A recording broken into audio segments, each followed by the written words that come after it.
It's showtime. Jimmy D and the Wolf Hey, hey. podcast. Cue interesting music.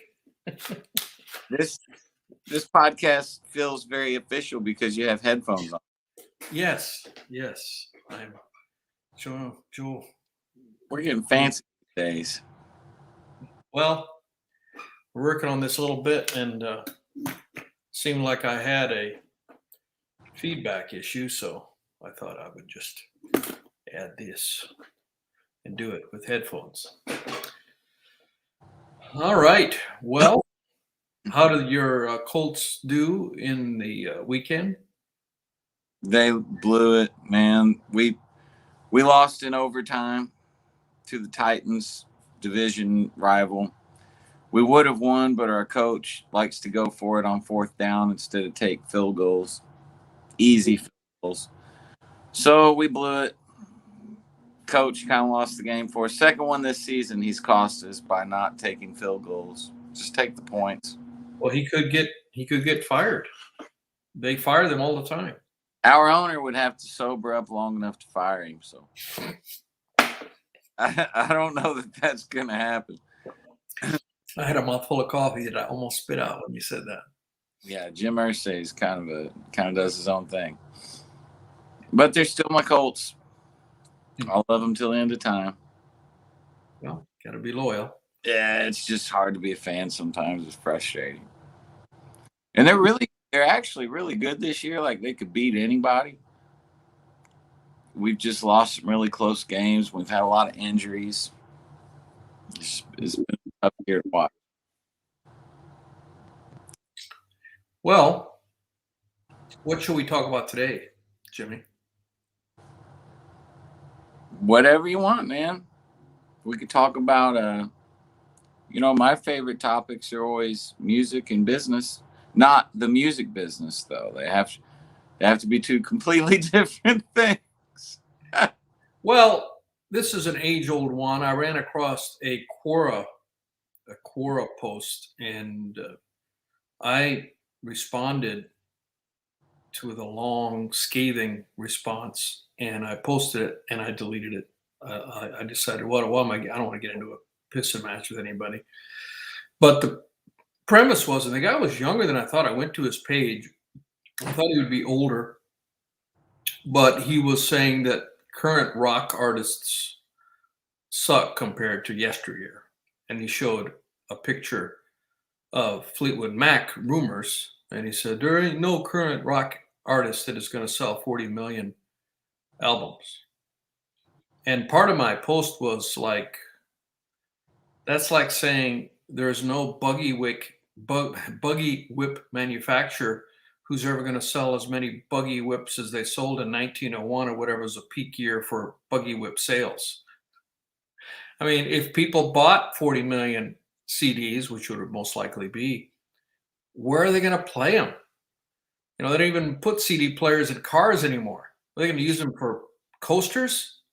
You know, um, most. Do you have a CD player in your home? You probably do because you're a music fan. Do you I have? Do you have a way of playing a CD? You probably have in your vehicle. I do in my vehicle and in my home. I have a record player here, so but I'm an exception to the rule. I think most people don't. I mean, it's phasing out. My 2011 Mercedes has a CD changer. I think you could put C6 in it, but I know the current ones don't have any CD player. Right. Mine's 10 years old now. 10 years old.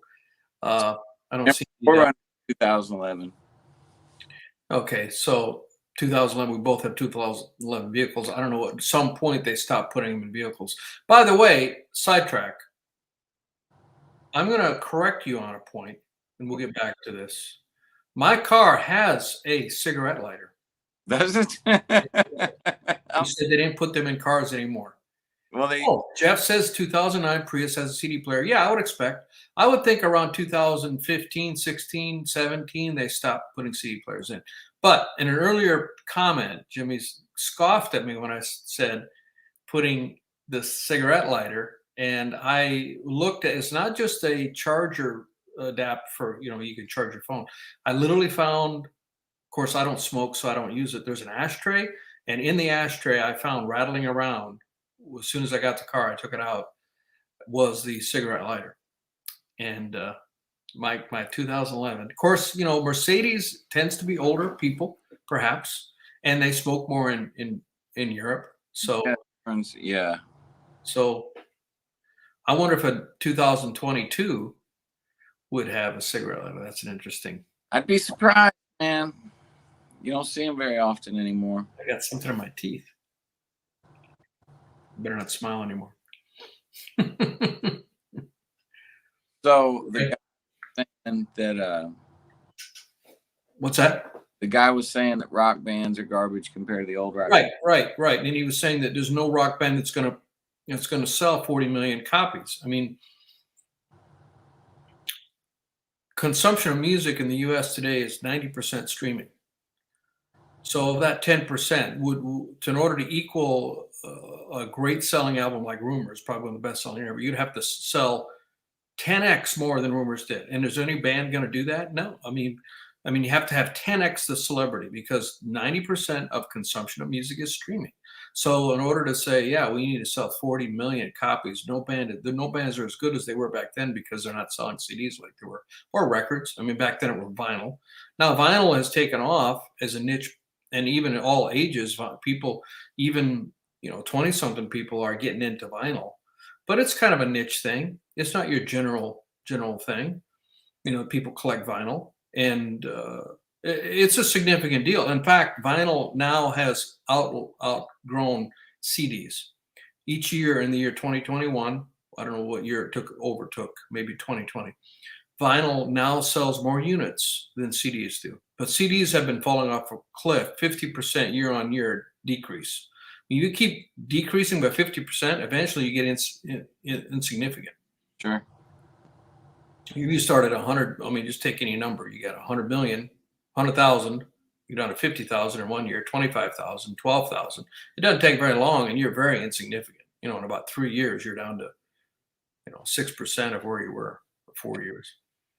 So CDs have been dropping by 50% year on year, and vinyl has been growing at 50% a year. But that's not going to, vinyl is not going to be what it was when I was in college. That's not going to happen. And it's a niche thing. It's not a general marketplace thing. So there's never going to be a 40 million records sold. It's not going to happen. I don't care who it is. BTS, Taylor Swift, pick your artist. So that's, first of all, to use that metric.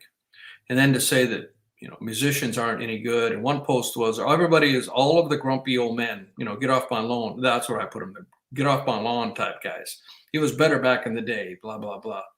They're all saying that record companies groomed the artists and made them better and all that kind of stuff. And that's bullpucky. Wouldn't you agree? Yeah, I would agree.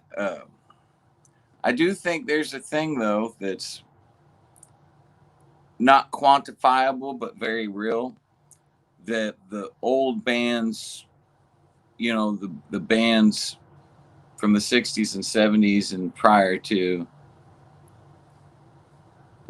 had much stronger live game. Oh, unquestionable. Than current bands because they didn't have technology nowadays. Oh, no doubt about it, sir. No doubt. In fact, I read articles about it. Lil Nas X, the guy that had the huge hit a few years, it broke all records for the most weeks at number one in the Hot 100 with Old Town Road. Had Billy Ray Cyrus jump on with him. His first live performance was when he was at an award show for winning an award for Old Town Road. Right. So that's radically different than back in the, he blew up because he built about 50 TikTok memes for that song. And he used social media, modern technology, that sort of thing, and used the studio, and wasn't a road warrior improving his live musical chops. And there was an article that I read that in Billboard, I read every issue of the Billboard that comes out because it's the music business. And there was an article there where they said, these up and coming artists, a lot of them, they don't tour their butt off, and therefore their live game, like you said, is inferior. and all of these smaller venues where these people. I saw Post Malone. Let's talk about Post Malone. Arguably one of, if not the biggest artist in the country, maybe even the world. He won the Billboard Artist of the Year 2 years running, 2020 and 2019. Top artist based on that award, Post Malone. And we saw him live. And my nephew, Seth, was all excited about seeing Post Malone. We saw him at Bonnaroo in 2019, I think it was. And Seth pushed his way to the front. He left we had, it was a festival. So you kind of find your little place and you make your blanket and you make your little home spot there and make sure put your blanket out so people can't encroach on your territory and that sort of thing. And he left our little area. My other nephew and him were holding on the fort, so to speak, way back. We weren't that close, and he pushed us all the way to the front. Like he left us an hour and a half before showtime because he wanted to get all the way up to the front. And he spent all that time to get up there, or maybe an hour before, whatever it was. And Post Malone came out, and he was so bummed at the performance, how bad it was. And he's such a huge fan of Post Malone. He literally left halfway through the show, and he said, "Screw this, I'm out of here." And went to go see another band playing at another stage. They have 5 stages going on. And the Post Malone came out. There was nobody else on the stage. I mean, we're talking about a big festival. Bonnaroo is a big festival at the #1 stage. The stage is huge. You could have probably a 100-piece orchestra on there. And he's the only one on the stage. There was no pyrotechnics, no light show, nothing. He just came out with a mic and sang to his finished tracks. They didn't even take out the audio. So he's just ad-libbing over the top of the track that you can hear on the radio. I mean, it even make the audio lower. Sometimes he sang along, sometimes he just ad-libbed, and that was his show. Now, he did come out and play guitar. He's actually a pretty good guitar player. He did come out and play guitar acoustic for one song, but for the rest of the show, it was him ad-libbing to his tracks that you can hear on the radio. He did Post Malone karaoke? He did Post Malone karaoke. And it wasn't even to a karaoke track. It was like singing along to the radio. It was Post Malone singing along to the radio, basically. And that was his show. And it was horrible. But he's a huge, it doesn't seem to have stopped his popularity. Well, the live game doesn't matter as much as it used to. And I hate that personally, man. I think it should be, the live game should hold more weight than it does now. But I would say on the other side, the music business is much more fragmented. And there are artists of all stripes. And there are bands that focus on the live game now, and young bands too. My friend Ashley and her fiance Jason, they are Widespread Panic fans. There's a jam band circuit. Grateful Dead started the jam band circuit, where people go. If Grateful Dead was playing in a city for 3 nights, the fans would go to all 3 nights. You just don't see them once. You see every concert you can go to, and that's the way Ashley and Jason are with Widespread Panic. They travel, and there's groups on Facebook that everybody knows each other, and they buy collectibles and trade them back and forth, and it's a whole community. And they introduced me to this young band called named Goose. None of those guys can be over 25, and they're out playing that circuit. It's not just old, there's a young band, and these guys are phenomenal musicians, and they're having such a blast. You can tell they're loving it. So their live game, you probably never heard of them, or maybe you have because I talked about them. They don't even know if they have records. They're all about the live game. So there are bands out there doing that are focusing on that. It's just much more fragmented than it used to be, because anybody can have a band. There's more music. It's like, I equate it to whatever term you want to call it, moving pictures, cinema, and big screen, small screen. If you're an actor, writer, producer, director of moving pictures, to use an umbrella term, this has got to be the golden age of golden ages, because you have so many places you can go work. You can work not just big studio movies. You've also got all these channels, and everybody's putting out their own content. Hulu and AMC and Amazon and Netflix, and I don't think I could name them all. They all have original content, and every one of them, they need somebody to write the script. They need somebody they need a cinematographer. They need props. They need all of that. And there's more jobs available than ever before in the history, I would say, of cinema. And cinema has only been around, less than 100 years probably. The talkies came out what, in the 20s? Before that, it was silent pictures. And so I feel the same way for music. I think it's the golden age for music. Yeah. And fragmented is the right word. Fragmented, yes. Because you're not going to see, like, it's like back in the day you would have acts that were just so different tour together, and nobody really cared. I mean, it's so much of it has to do with marketing now. Like if Hendrix and the Monkees existed today, there's no way they'd be touring together, and that kind of thing happened all the time back then.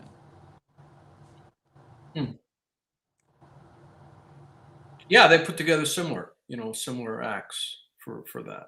But with that being said, the live. I mean, I read Billboard magazine, and live. Of course, the pandemic killed most of live, but the Roaring Twenties happened after the last pandemic we had. Of course, we also had a world war, but the pent up demand, people went crazy for the Roaring Twenties, and it caused the crash.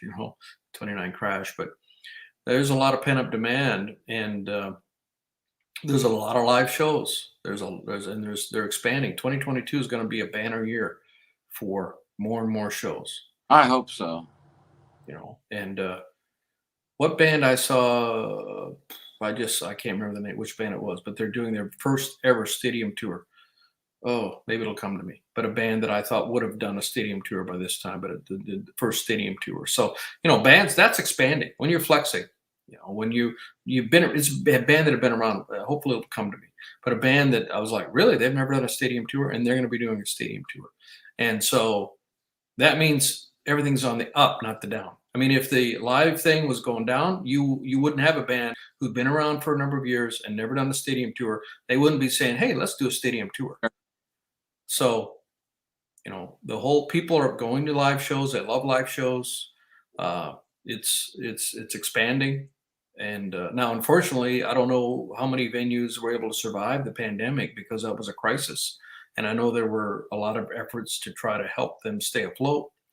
Smaller venues that how many of them have closed and will never reopen? It's like restaurants. Some of my favorite restaurants closed and they're gone in Nashville because they couldn't survive the pandemic. There's got to be the similar scenario for live venues. How many of all the venues? I mean, you know pretty much a lot of venues in your circle. Oh man, I'd say 20% of them bit the bullet. Really?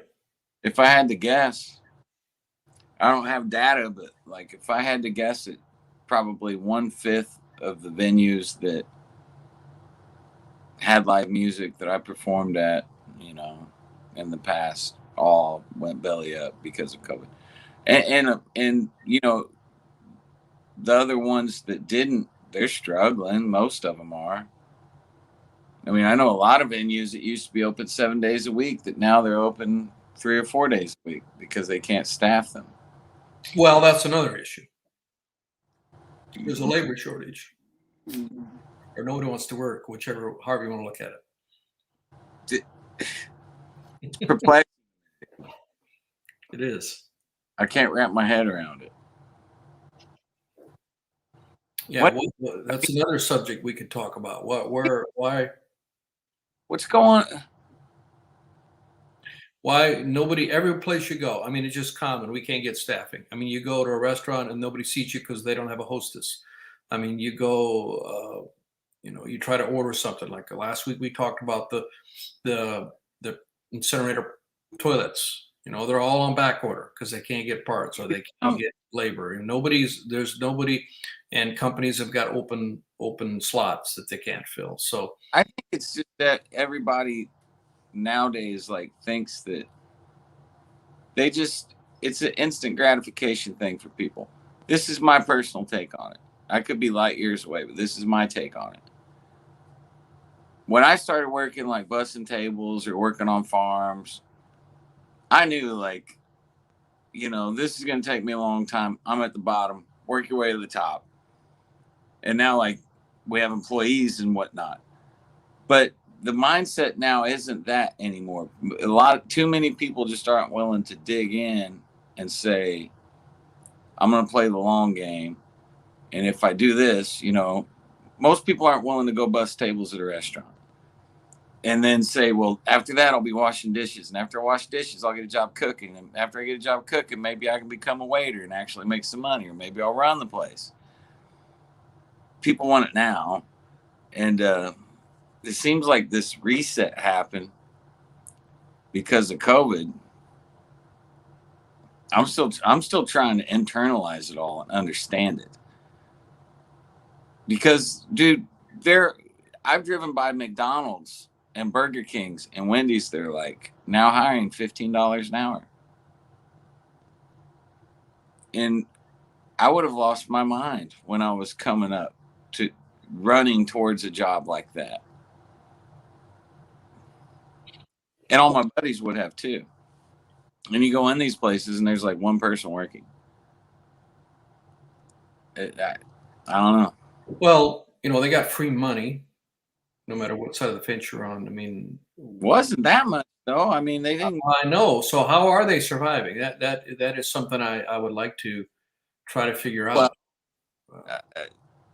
There's a moratorium on payments, so Moratorium on also foreclosure on homes. I sent you that email today. mhm. And some sort of moratoriums on people cannot have to pay their mortgage and not have to lose their home. But apparently that's all coming to all of that is going to come to an end. I mean, it's Oh yeah, 5 probably. years from now, it's not going to be, yeah, you haven't paid your mortgage payment in 7 years, but we can't evict you or we can't take back the house. That. Right. The bank's going to want all of that money. Yeah. So these things are all ending eventually. Yeah, but I still, I can't wrap my head around the labor shortage thing. Yeah, I can't. It has to be a multitude of different things because I don't Well, yeah, and there's another trend where everybody's quitting their job. So many people have resigned. And I'm interested in that. I mean, it's similar. It's attendant. It's on the same issue, but it's a different issue. But if people quit, then they're not working there anymore, obviously, and that will attend to nobody's filling their job, right? So it is related, but quitting a job.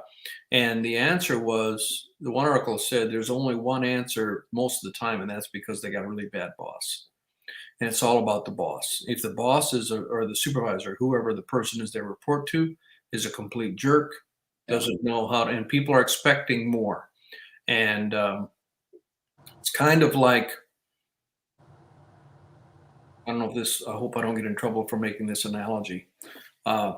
It's kind of like marriages that played out over a period of time. I mean, 2 generations ago, women just put up with situations that were less than right for them. And there's one reason there was a lot of addiction. That's why Mommy's Little Helper and that sort of thing from the 60s. And, the women gave up a lot. And there came a time, it happened slowly, I think, over a period of time where women started standing up and demanding what they should have and, have a life where they're happy. And if they're not happy, just, and guys were surprised. I don't know. I have a lot of friends who their wife wanted a divorce and they were shocked because they thought, well, we're providing everything's material. We have everything, on a material standpoint, we have everything, but they wanted that. They wanted actually to feel fulfilled, and so good, you only have one life. So, being happy is important. I get that. And I feel maybe, is it possible that the same kind of trend is happening? People are waking up and said, hey, it's not just a salary. I also want to, I spend most of my hours of my day, of my week, of my life at my job, and I want to not hate my job. Is that possible that that's part of the people suddenly woke up and said, this pandemic was a dividing line, pre-pandemic, post-pandemic, and people had enough time or to think about it and say, yeah, Like, I did it. Go well, ahead.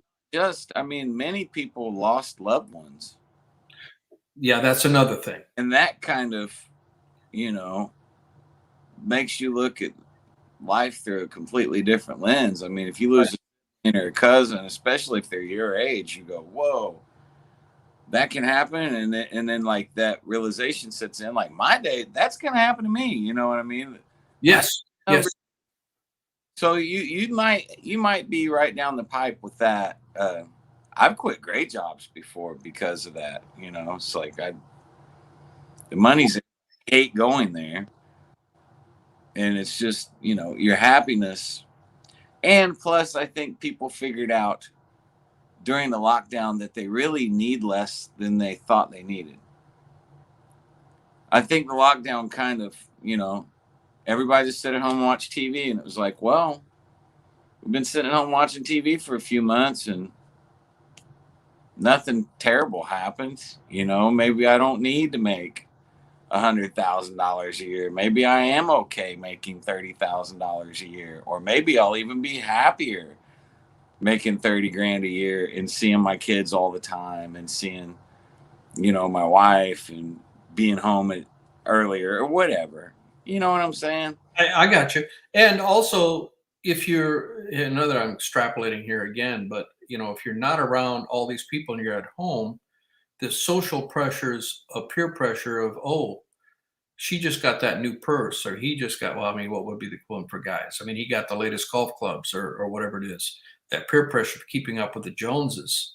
If you're at home, you're not probably having that peer pressure. And we spend a lot of money as human beings on foolish things, just Mm-hmm. trying to impress people we don't even like. Yep. Gary talks about that all the time. 100. And if you're not seeing them, if you're not in those social circles, perhaps that peer pressure has been removed, and you're like, wait a minute, I don't need to get that latest fill in the blank, whatever it might be, Right. clothing, car, toy. Usually for guys, it's not clothes. It's usually uh, It's the truck or the bass boat or whatever. guns. I, If you're I into guns, could be guns. I mean, whatever your hobby is, whatever you like to do.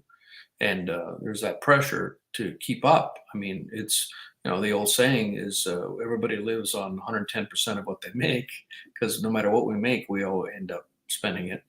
Well, yeah, and it's that's too many people use that as the metric. Too many people say, "Am I happy?" When they ask themselves that question, "Am I happy?" They say, "Well, I've got a big house, I've got a new car, I've got a boat. I must be happy." When sometimes the answer is no, and I think that the lockdown kind of showed us all that, like gave us all time to stop and think just long enough to be like, you know, maybe having a little bit more free time is more important than the big house. Well, I got to be honest, I suspected that this might go this way, and I just remembered that I brought this book. I just in my one of my sessions, one of the coaching sessions that I had, they suggested that you start with why. And see, how can I get this in the thing? And I just got this book. I haven't read it yet, but it's apparently the book to read about start with why. Over 1 million copies sold. I can't wait to read it. And it's exactly what you're talking about. What's your why? And no matter what you're trying to accomplish or what you're doing, why are you doing what? Why are we? Why am I? Why am I doing what I'm doing? What is my why? And reading a book is not the answer, but I mean, reading books is, I find I learn a lot, and it helps me Absolutely. level up. Always trying to level up. If you level up, just a little bit, just a millimeter each day, do this a little better than that little better. That's how we get closer to the things that matter to us. And to get better Absolutely.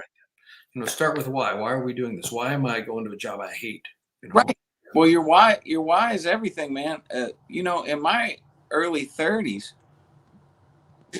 I had friends that I can count on both hands how many friends I had that were in this scenario that, worked at factories or did various jobs and despised their jobs. And they seemed abnormally concerned about me.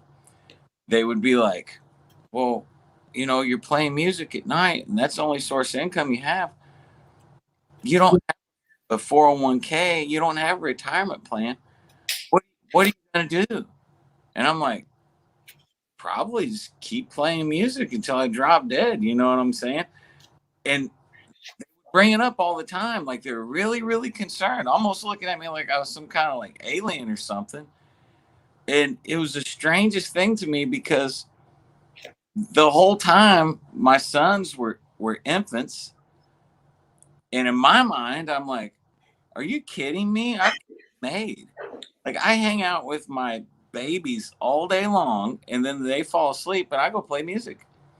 And Like a dream life. I thought it was, and it was funny because Memphis was like 4 years old. And one day he's like, Daddy, do you work? I'm like, perfect, man. How many dads get to pull that one off? I'm like, yeah, I work all the time. Believe it or not, I just leave for work after you go to sleep. But it was the funniest thing to me. Like, it really is all perspective that my friends, that they're like, man, you should go get a job at a factory so you can have a 401k. And I'm looking at them like, dude, you should quit your job because you're miserable. How are some of those people doing right now? They're doing the exact same thing they were then. All of them are. That's because it's fear based. It was a comfort thing for them. And in many ways, I'm doing way better than they are in many ways. But that lack of fear, the very fear that keeps them where they are is the very fear that guys like you and guys like me don't really have, to where we'll take risk and we'll swing for the fences, so it's just interesting, man. And I used to think about it a lot. And in fact, one of my friends, I won't say any names, but he's a doctor, and he asked me one time, early 30s, same timeline. He's like, man, don't you worry? I'm like, why would I worry? He said, you don't like have a 401k. You don't really have job security. Like, you're a musician, and aren't you concerned about your future? And he's like, what would you do if you didn't play music? I'm like, man, I have to play music. And I asked him this question. I said, what are you going to do when you retire?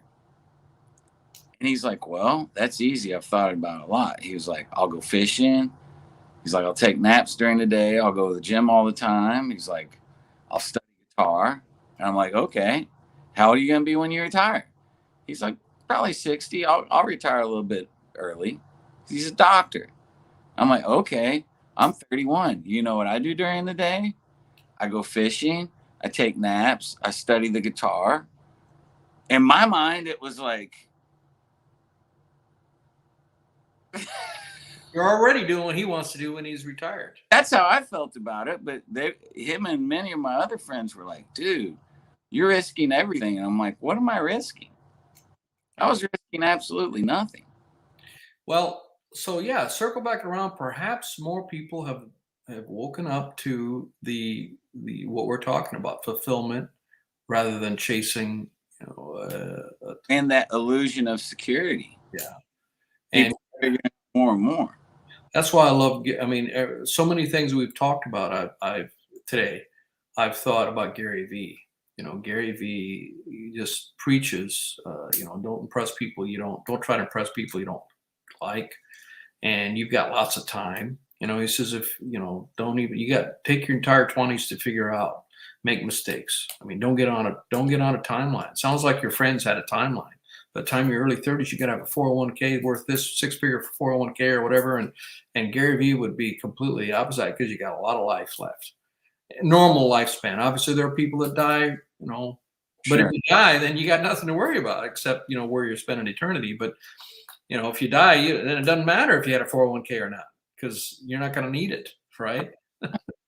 Can't take money with you. So, um, if you live a normal life expectancy, then you got lots of time.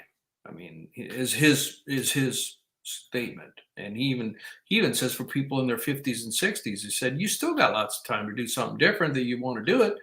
On your average life expectancy. Now, there's all kinds of, we could get into a deep discussion about, they talk about three different levels of aging. Well, I mean, talk about post older, you got your pre, where you pretty much have all your energy that you had as younger, then in the middle where you start to get, lose some of that. And then the last where you're just basically being kept alive and very, very much, hopefully for all of us, that third one is like, doesn't exist or is a very short period of time, or and then we get the functionality till just the day we die. Hopefully, it would be the ideal, of course. Yeah. But some people go have a slow, long haul, aging, and that can't be any fun. You can't really do any of those things you want that we were talking about doing. But so for each person, it's different, and it has to do with genetics and lifestyle. What kind of life that you live. Like my guitar hero Clapton is about 75, 76 now. And I saw him in concert. We talked about this in one of the podcasts, and I was disappointed because he didn't have the facility that he had.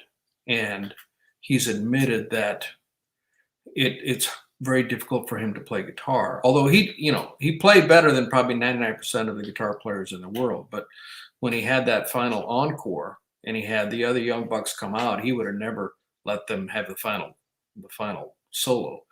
But he doesn't have the facility that he had, and the reason is he's got nerve damage, and they're saying that is because he was a raging alcoholic. I mean, for decades. I mean, first it's heroin, and he kicked that, and he replaced that with alcohol, and horrible, horrible, horrible.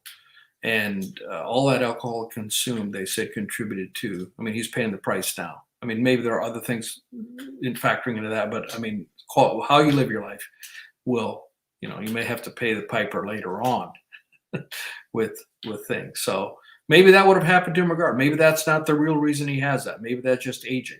But there are other guitar players. I mean, B.B. King, when he was type 1 diabetic, such a huge fat man, but boy, he could still play and sing. All the way till the end, man. What's that? All the way till the end. All the way till the end. I saw him right before he passed, and he sounded great. Yeah, he could sing too. He was big as a mountain. He had to sit down when he played because he put on so much weight. He was big all the time, but man, he got big at the end. Yeah, but he played as great as ever. Right? Oh, absolutely, absolutely. So that deterioration, it doesn't have to happen. I mean, and we all age differently, and it's contributed to how we lived our lifestyle, and genetics plays a part too. But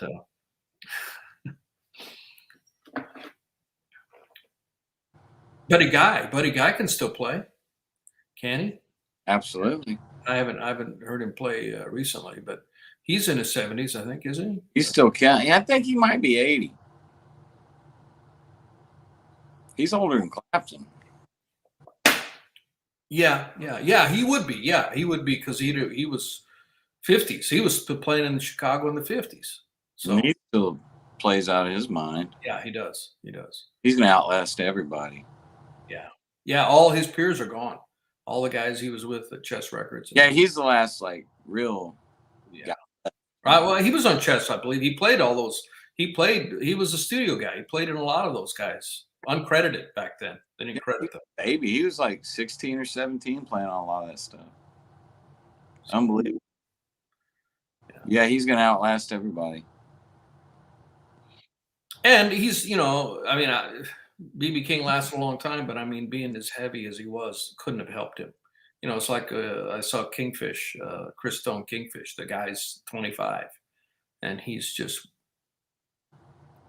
frankly, obese, just super, super obese. Mm-hmm. Black man that can play the guitar. I mean, he's a. I saw him at the Ryman. Oh my gosh, can he play? And he's got a great voice. I think he's like 21, 22. He's not even 25 yet, but he's a big, big man, and that's going to catch up to him. I feel, unless he can but great artist. Chris Stone, Kingfish. Chris Stone is his name, but his nickname is Kingfish. If anyone listening is interested in blues, I mean, he's a young blues guy. That's a lot of great young blues right now, man. And everybody is, he's got all the, Buddy Guy and all the people are lauding his great skills and that he's, keeping the blues alive. And his latest song was a 665, which is the area code of Mississippi, where he grew up, which is where northern Mississippi, which is on the delta, on the Mississippi River, and he says that's where the blues was born. A lot of great blues came out of there, and that's the 665 is his latest hit record. I hear it all the time in Lightning 100. It's good 665. So check that out. Anyone who likes some blues, Chris Stone, Kingfish Ingram. And if I can throw out a commercial, if anyone's listening this late in our podcast, I'm putting together my tour 2022. I'm going to as far as Texas. I'm going to Florida. I'm going all the way out to South Dakota, Minnesota, Nebraska, and so Chicago, and north up into Ohio, Indiana, Kentucky. If anybody is listening would like me to come to your area, I've already got one gig booked in Aberdeen, South Dakota, and just booked one today in Rochester, Minnesota, and only have about 8 or 9 booked. It's going to be, if we fill all the dates, it'll be 85 dates. Yeah. So anybody wants me to come to your town, hit me up, or you have a venue you think I should play at. Solo singer, songwriter. So I'll be by myself. So. All right, buddy, we've done our 40 minutes. So yeah, man. I guess we can call it a day if we choose to. Thank you for watching. Yep. Thanks. Peace. Jimmy D and the Wolf. See you next time. Bye.